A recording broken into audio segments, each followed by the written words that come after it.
Bonjour Alexis Corbière. Bonjour. Merci beaucoup d'être avec nous, député Nouveau Front Populaire de la Seine-Saint-Denis, fondateur de l'Après. On est ensemble pendant 20 minutes pour une interview en partenariat avec la presse régionale, représentée par Fabrice Vessaredon du groupe EBRA, les journaux régionaux de l'Est de la France. Bonjour Fabrice. Bonjour Oriane, bonjour Alexis Corbière. Bonjour. Alexis Corbière, le président du Rassemblement National, Jordan Bardella, déclare ce matin que le Rassemblement National censurera le gouvernement, sauf miracle, de dernière minute d'ici 15 heures. Est-ce que vous saluez cette position de la part de Jordan Bardella?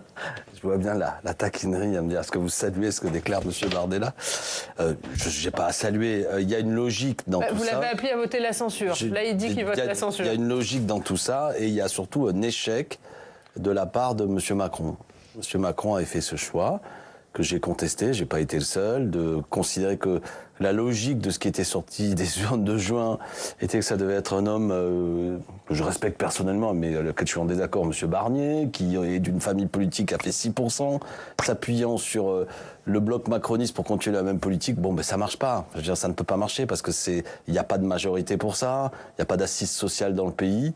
Et M. Barnier, dont on avait vanté les talents de négociateur, après je ne sais pas si c'est réel en réalité, mais bon, n'y arrive pas. Et ça, c'est Macron qui a eu tort, qui s'est obstiné. Donc ce qui va se passer tout à l'heure, je veux dire, je vais le formuler comme ça, moi il ne s'agit pas, je vais voter la censure, je suis un opposant, mais on a travaillé à ce qu'il y ait un autre budget. Il y a beaucoup d'amendements, et vous avez suivi ça, qui ont été adoptés, et il y avait un budget qui avait une cohérence, une autre cohérence, autour de 75 milliards, 58 milliards d'équilibre, mais qui avait une autre logique que ce que nous avait proposé M. Barnier. On va y venir, mais juste sur le fait que Jordan Bardella joigne ses voix aux vôtres pour faire tomber le gouvernement. Comment vous réagissez? C'est la logique parlementaire.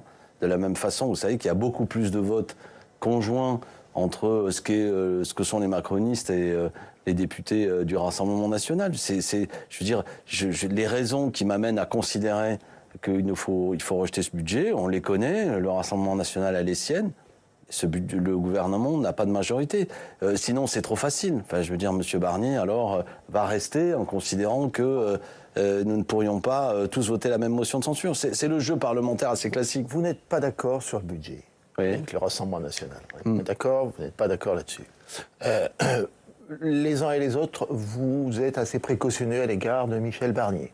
Hein, on entend rarement des insultes à son égard. L'objectif que vous partagez avec le RN, c'est de faire tomber Emmanuel Macron. C'est de mettre en place une autre politique, mais qui n'est pas la même que celle du RN. Faut peut-être... Ça, c'est l'erreur qu'a fait M. Barnier. C'est votre cible, Emmanuel Macron. Pardon ? Derrière Michel Barnier, c'est Emmanuel Macron que vous voulez faire tomber. Il y a un sujet Macron. Moi, je pense que à partir du moment où on subit une défaite aux élections européennes, on subit une défaite aux élections législatives, on voit bien, selon les études d'opinion, mais elles semblent exprimer quelque chose qu'on ressent quand on est député sur le terrain, il y a une faiblesse aujourd'hui de ce président politique. Bon. Mais qui doit se traduire comment? Qui doit se traduire, il peut y avoir une accélération du calendrier présidentiel. Ça, donc vous l'appelez à démissionner? C'est une réalité. Quel que soit en 5e République, c'est lui qui décide tout seul, ce qui est quand même un problème. Mais il pourrait y avoir une logique à ce que le calendrier politique s'accélère. Moi, mais pour qu'il s'accélère, il faut qu'il démissionne. Oui, est-ce que vous l'appelez à démissionner? Bien sûr. Mais moi, je pense que s'il démissionnait, ce serait une bonne chose. Et j'avais même soutenu la proposition de destitution qui avait été faite. En même temps, je ne voudrais pas passer mon temps à jouer de la mandoline sous les balcons du président de la République. Vous voyez ce que je veux dire. Et deuxièmement, pour donner, si vous voulez, mon pronostic, ça vaut ce que ça vaut. Je ne le vois pas actuellement là dans une volonté de démission. Emmanuel Macron, il va inaugurer Notre-Dame de Paris, faire entrer Marc Bloch au Panthéon. Il va nous offrir toute la palette de l'activité d'inauguration de chrysanthème. Enfin, je suis un peu méchant parce que Notre-Dame de Paris et Marc Bloch sont des personnages importants, mais on va le voir dans des postures qui... Bon... Ce qui est possible, par contre, c'est que s'il avait le goût de dissoudre à nouveau, je veux dire en septembre ou j'en sais rien, et qu'à nouveau les urnes soient pour lui un brasier et qu'il se retrouve encore plus en difficulté, il y aurait quand même une vraie question qui serait posée. Ce qui doit nous amener, moi ce qui m'intéresse surtout, puisqu'on en est là, c'est que je suis un soutien de la coalition Nouveau Front Populaire. Je souhaite qu'elle continue d'exister. Je souhaite que si le calendrier s'accélère, nous nous présentions unis à cette échéance. Est-ce que vous avez des doutes sur le fait qu'elle continue d'exister? Oui, il y a des doutes. Je veux dire, quand j'entends les uns et les autres s'exprimer, que ce soit certains, je vois M. Hollande qui dit, de toute façon, il y aura 2 candidats. Bah bon, Monsieur Roussel qui ne veut plus entendre parler de nouveau Front Populaire. Jean-Luc Mélenchon qui déclare vendredi, bah oui, il faut un candidat commun, mais c'est moi qui vais le décider, puis si vous avez le droit de vous rallier, ah bah, merci. Bon, voilà, ça c'est pas travailler à un candidat commun. Hein, il proclame l'unité, c'est moi, venez à moi. Bon, je veux dire, il faut être un peu plus subtil dans la période. J'ai lancé un appel, et je ne suis pas le seul, au niveau de l'APRE, l'Association pour la République écologique et sociale, avec Clémentine Autain, Hendrik David, Daniel Simonet, Raquel Garrido et d'autres, pour qu'il y ait une candidature commune, avec une méthode. La méthode peut être double, 2 chemins possibles. Soit une méthode dite castée, c'est-à-dire que les partis politiques se mettent d'accord comme sur Lucie Casté, soit une méthode où on donne la parole aux militants du Nouveau Front Populaire pour faire le choix. C'est quoi la bonne méthode ? Bah c'est celle, non mais on propose des méthodes, moi je me bloque pas sur une méthode. La bonne méthode c'est celle qui aboutira à un candidat. Mais vous entendez hier Manuel Bompard, il dit s'il y a une accélération du calendrier présidentiel, le candidat, la force politique la mieux placée c'est la France Insoumise parce que c'est nous qui avons fait 22% et dans la France Insoumise le meilleur candidat c'est Mélenchon. Ouais. Bon de toute façon ils le pensent depuis toujours et ils continueront à le penser depuis toujours, quelles que soient les circonstances. Mais je voudrais pointer que Marine Tondelier et Lucie Casté ont lancé un appel aussi pour une candidature commune. Et pour finir, même si on a commencé à parler du calendrier présidentiel, faut pas jouer au gogo pour répondre, vous disiez Emmanuel Bompard. C'est pas vrai que là, dans 20 jours ou 10 jours ou avant Noël, Emmanuel Macron démissionne. Ça, c'est prétexté de l'urgence pour dire ne discutons plus, je suis candidat. En l'occurrence, ce que fait Monsieur Mélenchon ou Jean-Luc Mélenchon. Moi, il faut une discussion qui rassemble tout le monde, y compris les insoumis. Moi, j'ai aucun sectarisme vis-à-vis de la France insoumise. Et pourtant, je pourrais faire valoir toute une série de gentillesses qu'ils ont fait à mon sujet. Mais c'est pas le sujet. Mais qui d'autre que Jean-Luc Mélenchon est prêt aujourd'hui ? Ah ben vous avez des candidats. Celui qui sera le meilleur candidat, qui serait le meilleur candidat, je vais mettre au conditionnel, c'est celui qui serait soutenu par un maximum de force du Nouveau Front Populaire. Vous voulez mes noms à moi, par exemple. Je pense qu'une personnalité comme François Ruffin a une cote de popularité très très importante, qui incarne à la fois... C'est pas un homme de continuité du hollandisme, on va dire, c'est le moins qu'on puisse dire. Il a été soutien du programme du Nouveau Front Populaire, il a même été l'initiateur en soutien de Jean-Luc Mélenchon, et je vois qu'il rassemble dans toutes les familles politiques. Vous pensez vraiment que Jean-Luc Mélenchon et Emmanuel Bompard vont soutenir François Ruffin ? On peut citer le nom de Lucie Casté, et ça c'est mes noms de cœur. Il y a peut-être d'autres personnalités. Surtout, et vous me disiez, vous pensez vraiment que Jean-Luc Mélenchon et Emmanuel Bompard vont soutenir François Ruffin ? Non mais si vous me dites que il y a les appareils ont des arguments pour dire c'est moi ou rien d'autre, on peut faire la liste. De la même façon que je vois bien que M. Hollande ne soutiendra personne d'autre qu'un candidat qui est dans son espace politique et puis même qui est le portrait robot de lui-même. Et je veux dire, je suis un homme inquiet, si c'est pour vous que vous voulez tout savoir. Je suis inquiet. L'unité est potentiellement en danger. C'est pour ça que je lance un appel. Mais s'il n'y a pas d'unité, on va perdre. On ne sera même pas au second tour et c'est possible que ce soit même l'extrême droite qui gagne. Alors j'invite chacun à bien réfléchir. C'est pour ça que vous dites redouter un combat de coq, hein, si j'ai bien entendu votre expression utilisée ce week-end. Mais est-ce que dans le fond, le problème du Nouveau Front Populaire, ça n'est pas l'absence de fondation solide de cette coalition ? La fondation solide, elle existe. Hein, je vais vous montrer. Vous savez, le programme du Nouveau Front Populaire, il est là. Je le remonte parce que c'est le programme du Nouveau Front Populaire.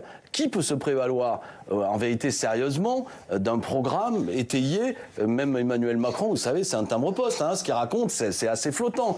Et on est dans un moment du fort personnalisme politique. Ah, les gens voient Macron, voient Le Pen, voient Mélenchon, mais qu'est-ce qu'il y a derrière ? Là, au moins, concernant, pour le coup, Mélenchon, la France Insoumise, c'est un programme. Et il faut défendre ce programme. Un programme de rupture sur le terrain social, qui est le portrait robot, on va dire, ce que nous avons porté l'autre jour à l'Assemblée nationale, c'est-à-dire effectivement une sollicitation plus importante des plus fortunés, une fiscalité différente, une autre logique de relance de l'économie et non pas d'austérité telle qu'il nous est proposée, des ruptures au niveau écologique, le passage à d'autres institutions démocratiquement, parce qu'on est dans un système d'épuisement de la Ve République. Bon, après, il y a le fracas des égos, je vais le dire clairement. C'est-à-dire qu'il y a un problème. Pourquoi ? Moi, je suis un insoumis hérétique. Pourquoi il m'est arrivé des malheurs au sein de la France insoumise ? C'est que j'ai posé la question, que je souhaitais que le programme que je porte depuis des années soit élu, mais qu'il était possible qu'il valait mieux d'autres personnalités qui continuent à rassembler notre camp pour être candidat. Surtout dans un moment où Mélenchon, les yeux dans les yeux, m'avait dit je ne serai pas candidat. Mais vous pourriez vous retrouver avec un Fabien... C'est plus différent. Vous pourrez vous retrouver, par exemple, avec un Fabien Roussel. Mais je souhaite me retrouver non seulement avec un Fabien Roussel, mais avec tous les communistes. J'invite Fabien Roussel. Quand j'entends Fabien Roussel dire plus jamais avec la France Insoumise, je pense qu'il a tort. On est rentré dans une période nouvelle, ça n'est plus la vie politique de 1945, 1958, 1970 et 80. On est dans un moment où il y a une tripolarisation de la vie politique et où potentiellement l'extrême droite peut gagner par les urnes. Ouais, regardez les résultats des Ardennes encore ce week-end. Ils sont en dynamique. Ou alors, donc voilà, on voit rien. Et ça ne veut pas dire qu'ils vont gagner parce que les élections de juin montrent qu'il peut y avoir une réaction électorale des gens qui n'en veulent pas tout à fait. Mais si, je ne veux pas utiliser de grossièreté, mais si mon camp fait des bêtises, pour le dire gentiment, c'est-à-dire se présente devant les électeurs à nouveau très divisés, on ne sera pas au second tour. Il faut au moins, moi le calcul que je fais, s'assurer que notre candidate ou notre candidat fasse entre 25 et 30% dès le premier tour pour être au second tour. Et ensuite, au second tour, il faut aussi être suffisamment, comment dirais-je, non répulsif pour faire en sorte que toute une série de gens qui ne sont pas d'accord avec nous mais qui n'aiment pas l'extrême droite aient envie de voter pour nous. Donc être plus centrale que la France insoumise. Pour être non répulsif. Ouais, ou créer des conditions de ne pas être tout le temps dans une stratégie qui consiste à faire claquer le fouet et à donner l'impression que, voilà, que les gens, pour défendre au moins des valeurs fondamentales, vous choisissent face à l'extrême droite. Le programme compte en politique, la stratégie aussi. On va revenir à ce qui va se passer cet après-midi. Est-ce qu'il y aura à coup sûr dépôt d'une motion de censure du nouveau Front populaire, même si Michel Barnier ne déclenche pas le 49-3 ? Alors, est-ce qu'il y aura à coup sûr le dépôt d'une motion de censure peut-être pas cet après-midi. Là, on va... Effectivement, on est face à quelques inconnus. Je pense que la tendance lourde, on va dire, c'est plutôt que M. Barnier déclenche un 49-3 ce soir. Mais on va le découvrir ensemble. Il y a la possibilité... Oui, parce que là, quel est son intérêt ? Quoi qu'il arrive, le budget sera rejeté. Quel est son intérêt de déclencher un 49-3 ? Il y a plusieurs possibilités. Le nouveau Front populaire présente une motion de rejet, je crois que c'est les amis socialistes qui la présentent. Il est possible qu'elle soit adoptée et que M. Barnier en reste là, rejeté, et on rediscute deuxième lecture et qu'on se retrouve mercredi, jeudi, et on verra. M. Barnier peut dire, il laisse filer, et ça lui laisse 48 heures, 3 jours. Et vous êtes pour cette option, motion de rejet plutôt que motion de censure ? Ben moi, j'ai pas à choisir. Moi, je pense que la logique des choses, au bout d'un moment, c'est qu'on va arriver à ce qu'il sera sans doute amené à déclencher un 49-3. Là, on parle de calendrier, c'est-à-dire que quand même, il gagne 2-3 jours, M. Barnier, à moins de surprise. On arrivera à une situation où il déclenchera un 49-3. Mais peut-être qu'il veut se donner... Même en sachant que la motion de censure risque de passer et que donc le budget sera, quoi qu'il arrive, rejeté. Mais le budget, s'il est rejeté, on va le dire, si vous êtes une chaîne qui connaît la vie parlementaire, il y aura une loi spéciale, et ce sera le budget de l'année dernière qui sera reconduit, et on aura, en janvier-février, une nouvelle discussion pour corriger 2-3 points. Je pense notamment le coût là, Ça, c'est sur le budget, le projet de loi de finances. Oui, c'est la même discussion. Hein. Donc, il n'y a pas de situation de shutdown, les Français le savent, ça ne fonctionne pas comme ça, et il y aura un budget, les gens seront payés, etc. C'est votre préférence, c'est votre préférence, finalement. Oui, enfin, ma préférence était, là encore, je veux que nous montrions un visage, le nouveau Front populaire, de gens qui sont en capacité d'exercer le pouvoir. Et à l'occasion du débat budgétaire, il y a des choses qui ont été majoritaires à l'Assemblée nationale et qui sont des choses sérieuses de mon point de vue. La taxe Zuckman, qui fait référence à cet économiste qui nous dit qu'il faut taxer 2% des patrimoines supérieurs à 1 milliard, ça rapporte quand même 13 milliards dans les caisses de l'État. Il n'y aura pas de logique, selon moi. Soit on est dans une vraie situation financière délicate, hein, je le nie pas, de déficit. Maintenant, j'aimerais quand même qu'on pointe le responsable. Il s'appelle M. Macron, il était censé être le petit génie, et nous, on ne comprenait rien en économie. Il a creusé le déficit. Il a creusé le déficit, non pas parce que vous et moi, on a vécu dans la gabegie, et c'est qu'il a réduit les recettes, en particulier dans une stratégie où il a fait moins rentrer de finances dans les caisses de l'État parce qu'il a fait toute une série de cadeaux fiscaux. C'est la théorie, soi-disant, du ruissellement pour aller vite. J'observe, je simplifie, mais que quand même, on a des vagues de licenciements qui arrivent, là notamment. Et moi, je pense aux travailleurs, Auchan, Decathlon, on pourrait en parler, les fonderies des Bretagnes, Michelin, etc. Enfin, je veux dire, c'est ces femmes et ces hommes, c'est de la casse sociale qui coûte très cher socialement, au-delà des vies humaines brisées. Et on a envie de dire, mais qui rendent l'argent public, ces grands groupes-là, parce qu'on était censé les aider.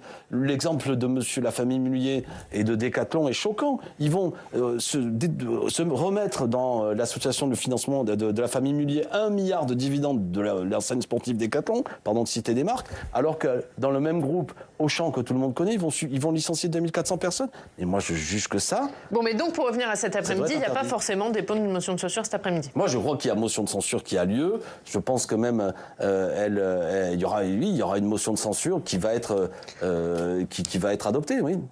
Vous dites... Enfin, il va y avoir un 49-3 qui va être déclenché et une motion de censure qui sera en réaction, pardon. Vous fustigez un Michel Barnier qui est entre les mains du Rassemblement national et qui fait des concessions au Rassemblement national, mais là, est-ce que vous-même, vous n'êtes pas entre les mains du Rassemblement national si vous voulez que cette motion de censure passe ?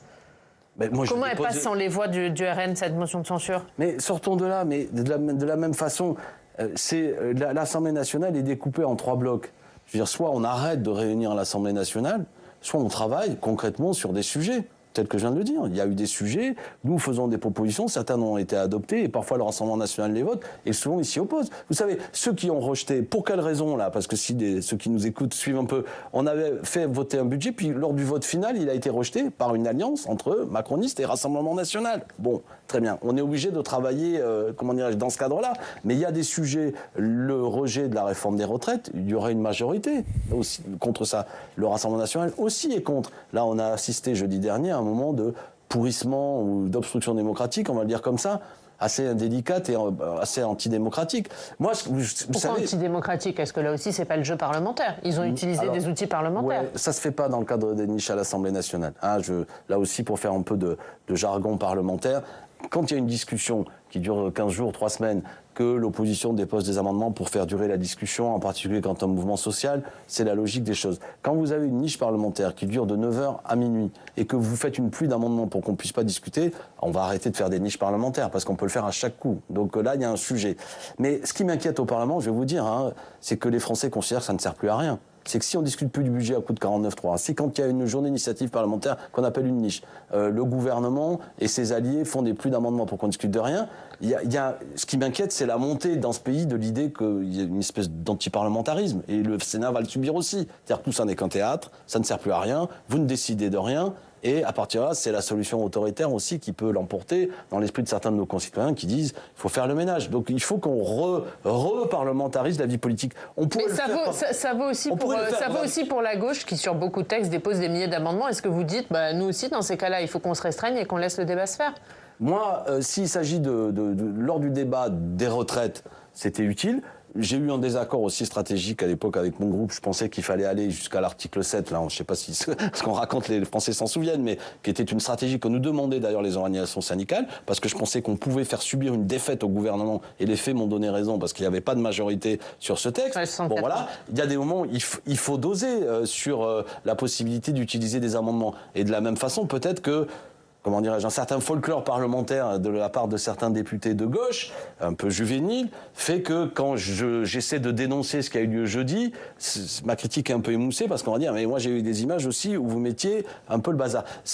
Mais de notre côté, je suis pas non plus là je suis pas l'arbitre des élégances. Non, il faut que la gauche balaye devant sa porte. Non, mais je rappelle souvent que le premier acte, moi, que j'ai fait comme député quand j'ai été élu en 2017, c'est de montrer 5 € de victuailles, de conserve, du pain, de mie, vous en souvenez, pour illustrer le fait que le gouvernement baissait de 5 € les APL et que ça, quand même, ça avait une signification pour beaucoup de gens. Et j'avais été chaudement remercié par beaucoup de gens qui m'avaient écrit, engueulé par le président de l'Assemblée nationale, ça me semble utile. Quand on fait des happenings, on est dans une société qui se médiatise de plus en plus, il faut que ce soit compréhensible pour nos concitoyens. Juste sur les retraites, pour terminer là-dessus, est-ce que vous allez tenter de redéposer un texte ou vous dites le débat attendra la prochaine présidentielle? Je ne vais pas faire de langue de bois, c'est une discussion qu'on va avoir en groupe. Moi, je ne serais pas fermé à l'idée qu'on reprenne le texte, mais il y a une chose qui est vraie, c'est que si, avec la stratégie des macronistes, si chaque fois ils mettent 700, 900 amendements, ça veut dire que plus personne ne peut faire de niche. Donc là, il y a une discussion, moi je suis dans le groupe écologiste et social, qu'on va avoir tranquillement, pour voir comment on continue à mener cette bataille. C'est pas ajusté totalement. Mais on continue à mener la bataille. Si nous sommes en responsabilité, c'est la première chose que nous ferons. Si le gouvernement Barnier tombe et qu'il y a un gouvernement NFP, Lucie Castet, Premier ministre, une des premières choses qu'elle mettra à l'ordre du jour, c'est l'abrogation de la réforme des retraites. Et vous croyez vraiment que c'est possible d'avoir un gouvernement NFP, Lucie Castet, Premier ministre, sans qu'il soit censuré dans la foulée? Ah, mais il sera combattu. Et on verra comment. Moi, ce que je propose, c'est qu'on avance. On a le programme, je l'ai dit là, plusieurs centaines de points, mais on peut décider aussi que on le ramène à un plan d'urgence des propositions les plus importantes et on voit si on ne peut pas trouver des points d'appui pour faire une majorité. La réforme des retraites, il y a une majorité pour l'abroger. C'est un peu ce que dit Boris Vadeau. Non, mais est-ce que vous dites comme lui, il faut créer les conditions d'une non-censure et il faut discuter aussi avec... Est-ce qu'il faut discuter avec le Bloc central? Est-ce que vous dites la gauche doit discuter avec les macronistes, avec les LR pour créer les conditions d'une non-censure? Moi, ce que je pense, c'est qu'il faut d'abord, quel est le socle, pour reprendre l'expression, sur lequel on s'appuie. Le socle, c'est le NFP. Donc pas de division. Ce que je veux pas, c'est certains qui disent ouais, de toute façon, qu'importe si la France insoumise, pour parler d'eux, suit, on va voir comment, dans le macronisme raisonnable, on peut trouver des points d'appui. Si c'est pour affaiblir notre socle, pour chercher des hypothétiques alliés, c'est perdu. Donc d'abord, notre socle, c'est l'unité. Je suis un unitaire, je le suis même pour la présidentielle, candidat commun, je suis pour qu'on arrête de s'envoyer des invectives. Ça ne sert à rien et ça ne fait pas le jeu de ceux qui nous ont Est-ce que c'est pas le serpent qui se mord la queue? Parce que vous entendez le Bloc central, ils disent mais nous on est prêts à discuter avec la gauche, mais pas forcément avec la France insoumise. Non mais attendez, alors... Il y a ce qu'ils disent et ce qu'ils font. Quand même, lors du débat budgétaire, on n'a pas vu cet état d'esprit. D'accord ? Mais après, si on est en responsabilité, si c'est Lucie Castet ou quelqu'un d'autre, mais si c'est Lucie qui conduit le gouvernement, il va de soi qu'on va chercher des points d'appui pour voir sur quoi on avance. Est-ce qu'on ne peut pas, je répète, des mesures d'urgence de défense de l'école, des mesures d'urgence de défense de notre système de santé, l'abrogation de la réforme des retraites. Vous pensez vraiment trouver des points d'appui sur l'abrogation de la réforme des retraites chez les macronistes et chez les LR ? Si on y arrive, on peut avoir aussi, à un moment donné, une situation où pour le Rassemblement national, c'est extrêmement coûteux de nous sanctionner, vu que ce que nous disons fait écho dans leur électorat. On peut être intelligent. C'est évident que si on arrive... Donc il faut discuter avec le Rassemblement national de l'abrogation de la réforme des retraites ? Discuter, il n'y a pas à discuter. Ils disent qu'ils voteront l'abrogation de la réforme des retraites. Là-dessus, je pourrais vous faire de quelle manière, dans son histoire, le Rassemblement national a eu dîner inverse, qu'il est flou. Encore au mois de juin, Jordan Bardella disait qu'il fallait... J'invite les gens modestes et les travailleurs de ce pays de ne pas leur faire confiance. Mais enfin, je les prends au mot. Ils disent qu'ils sont pour voter l'abrogation de la réforme des retraites. Vous savez, moi, pour abroger la réforme des retraites, je voterai avec le diable, s'il le faut, et j'irai même manger avec lui avec une longue cuillère. J'ai pas de problème. Pour empêcher que les gens se cassent au travail 2 ans de plus, je voterai avec n'importe qui. D'accord ? Donc, j'ai pas de problème avec ça. La pire des choses, ce serait de dire ah non, au nom du fait que je ne vote pas avec le RN, je brise, je fatigue 28 millions de salariés 2 ans de plus qui ne le méritent pas et qui sans doute n'arriveront pas au terme de leur année de cotisation. Les gens, ils veulent pas de théâtre. D'accord ? Ils savent bien que je suis un opposant à l'extrême droite et je ne veux pas de Mme Le Pen en responsabilité, mais je ne suis pas dans la posture qui amènerait à ce que le quotidien des gens s'améliore. Vous considérez que ces dernières semaines, le gouvernement a cédé au sondage de Mme Le Pen ? Quand je vois qu'ils considèrent que parmi les lignes rouges qu'ils avancent, c'est l'AME, qui ne change strictement rien sur le plan budgétaire. Là, on est dans la pure symbolique. L'aide médicale d'État. L'aide médicale d'État, c'est-à-dire cette espèce de fable qui consiste à dire que dans ce pays, vous arrivez, immédiatement on vous soigne. J'avais même vu des dirigeants du RN expliquer qu'on remboursait la chirurgie esthétique. Enfin, ils ont fumé la moquette. Là, ils ont complètement déliré pour faire croire, pour expliquer qu'on est un pays de cocagne pour les étrangers. Quand je vois que M. Barnier va sur ce terrain-là, alors que je le répète, ceux qui m'écoutent, même si vous votez pour Mme Le Pen, honnêtement, vous avez tous intérêt à ce que les gens, quelle que soit leur situation administrative, soient soignés, parce que s'ils portent des virus, ça va nous retomber dessus. Donc ça, c'est que des mesures de santé publique d'intérêt général. Donc ça, et après, quand il recule, M. Barnier, sur sa hausse annoncée, mais il y aura vraiment une hausse de l'électricité que nous avons portée dans l'hémicycle, mais qu'il dit que c'est pour satisfaire Mme Le Pen qu'il le fait, je dis qu'il veut donner des points symboliques à elle, en oubliant de rappeler que c'est nous qui avons aussi combattu à l'Assemblée nationale pour pas que cette hausse d'électricité ait lieu. Bon, voilà. D'après le ministre du Budget, une censure ferait que 380 000 foyers supplémentaires paieront l'impôt sur le revenu et 17 millions de foyers verront leur impôt augmenter. Est-ce que c'est comme ça que vous protégez le pouvoir d'achat des Français ? Ça, c'est... Alors, mécaniquement, on va être honnête, c'est M. Saint-Martin qui dit ça. Il est vrai que si on touche à rien, dans le système des tranches d'impôt, on va avoir 380 000 personnes qui jusque-là sont dans la tranche qui ne paient pas d'impôts, qui vont basculer dans la première tranche. Parce que du coup, il n'y aura pas d'indexation du barème sur le l'inflation. président de la Commission des Finances, Éric Coquerel, qui est un homme sérieux, au mois de janvier, quand on votera un budget rectificatif, tout ça sera effacé. Donc personne... Mais encore faut-il... Non, mais Éric Coquerel, il dit ça effectivement, mais encore faut-il pouvoir le voter, ce budget rectificatif. Qui vous dit que vous aurez une majorité pour voter un budget rectificatif ? Il y aura une majorité parce que tout simplement, ces 380 000 personnes, c'est uniquement sur la montée mécanique, comment dirais-je, des rémunérations qui amène à ce que les plus de 2%, qui amènent à ce que des gens basculent dans une nouvelle tranche d'impôt. Non, mais ça, je veux dire, c'est un attrape-gogo. Le sujet plus sérieux des retraites des agriculteurs est un sujet un peu plus intéressant. C'est un argument, je sais bien que c'est la petite louche de miel dans le baril de goudron de la part du gouvernement. Moi, ça m'intéresse plus de voir, effectivement, il y avait une petite revalorisation de la réforme des retraites qui était prévue. Je suis pour elle la réforme des retraites des agriculteurs. Elle, je suis pour qu'on la maintienne. Après, le gouvernement utilise tous les artifices pour dire que vous allez avoir une pluie de grenouilles et puis après, tous les feux de l'enfer vont venir se déclencher. Non, ça c'est des arguments pour qu'on arrête de réfléchir ensemble et qu'il reste en responsabilité. Ça marche plus. Un dernier mot, Fabrice. Moi je voulais poser une question à l'historien, parce qu'Alexis Corbière est historien de formation.